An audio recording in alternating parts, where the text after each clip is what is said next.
কমাৰগাঁও বৈদ্যুতিক উপ সংমণ্ডলৰ সন্মুখত টিএমপিকে আৰু জিপাল কৃষক শ্ৰমিক সংঘৰ উত্তাল প্ৰতিবাদ। বোকাখাটৰ ডিছৈ পঞ্চায়তৰ অন্তৰ্গত ৰিৰি গাঁৱৰ ৰাতুল কুটুম নামৰ এজন যুৱক বিদ্যুৎপৃষ্ট হৈ মৃত্যু হোৱা কেন্দ্ৰ কৰি সাব্যস্ত কৰা হয় এই প্ৰতিবাদ। গাঁওখনত বিদ্যুৎ মেৰামতিৰ ক্ষেত্ৰত বিদ্যুৎ বিভাগে চূড়ান্ত গাফিলতি কৰাৰ বাবেই উক্ত শোকাবহ ঘটনাটো সংঘটিত হোৱাৰ অভিযোগ স্থানীয় ৰাইজৰ। উল্লেখযোগ্য যে অঞ্চলটোত হৈ যোৱা প্ৰলয়ংকাৰী বানপানীৰ পিছত বিভিন্ন ঠাইত ছিন্ন বিচ্ছিন্ন হোৱা বৈদ্যুতিক তাঁৰসমূহৰ মেৰামতিৰ ক্ষেত্ৰত বিদ্যুৎ বিভাগে ৰাইজৰ দাবীৰ পিছতো হেমাহি কৰাৰ অভিযোগ উত্থাপন কৰিছে স্থানীয় ৰাইজে। বিদ্যুৎ বিভাগৰ তৰফৰ পৰা তাৎক্ষণিকভাৱে ক্ষতিপূৰণ তথা পৰিয়ালৰ কোনো লোকক চাকৰিত মকৰলৰ দাবী প্ৰতিবাদকাৰী তথা স্থানীয় ৰাইজৰ। ইফালে ৰাইজৰ উত্তাল প্ৰতিবাদৰ পিছতে তাৎক্ষণিকভাৱে 4 লাখ টকাৰ ক্ষতিপূৰণ আৰু পৰিয়ালৰ লোকক চাকৰিত মকৰল কৰাৰ আশ্বাস প্ৰদান কৰে বিদ্যুৎ বিভাগে। উল্লেখ্য যে শেহতীয়াকৈ অসম চৰকাৰে মুকলি কৰা তৃতীয় আৰু চতুৰ্থ বৰ্গৰ চাকৰিৰ বাবে অনুশীলনত আছিল মৃত ৰাহুল কুটুম।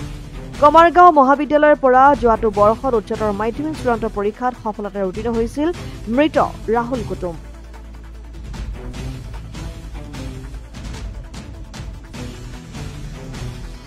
মৰ্মান্তিক এটা ঘটনা।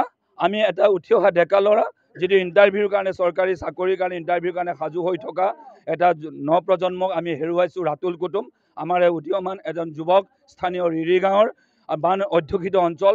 কেইটামান দিনৰ আগতে বানে গোটেই ঘৰখন ডুবাই যিটো পৰিয়ালটোক সৰ্বশান্ত কৰাৰ বাতৰি শেষ হওঁতেই আকৌ এটা আজি দুৰ্যোগত আমি মুখামুখি হ'ব লগা হ'ল।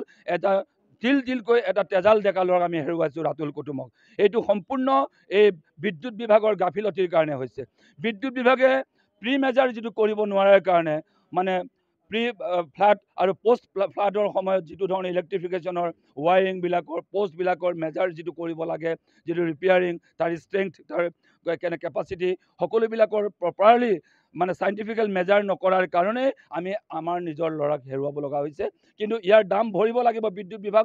যি পৰ্যন্ত আমাৰ আজি জিপাল কৃষক শ্ৰমিক সংঘ আৰু টিএমপিকে যৌথভাৱে আমি আজি এই সংগ্ৰাম আমি অব্যাহত ৰাখিম।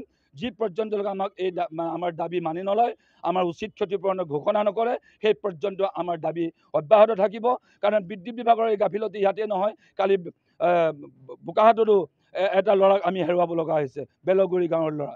যি কাৰণতে নহওক বাৰে আবেদন কৰাৰ পাছতো আৰু এই যে ৱায়াৰবিলাক যে অকণমান ঢিলা হৈছে, ছিগিব পাৰে, এইটো বিভাগক আমাৰ স্থানীয় কৰ্মকৰ্তাই বাৰে খবৰ ইয়াত যোগান ধৰি থকা হৈছিলে। তৎসত্বেও তেওঁলোকৰ কৰ্মীয়ে এই ব্যৱস্থাটো গ্ৰহণ কৰা নাই। গতিকে আমি এইটো কেতিয়াও ক্ষমা নকৰোঁ। বিদ্যুৎ বিভাগৰ গাফিলতিক আমি কেতিয়াও ক্ষমা নকৰোঁ। এইটো আমাক আজি ৰাতুল কুটুমৰ ন্যায় আমাক আজি দিব লাগিব। যি পৰ্যন্ত নিদিয়ে সেই পৰ্যন্ত আমাৰ যৌথ সংগ্ৰাম ইয়াত অব্যাহত থাকিব। নিউজ ডেস্ক ৰিপৰ্ট, জননী লাইভ।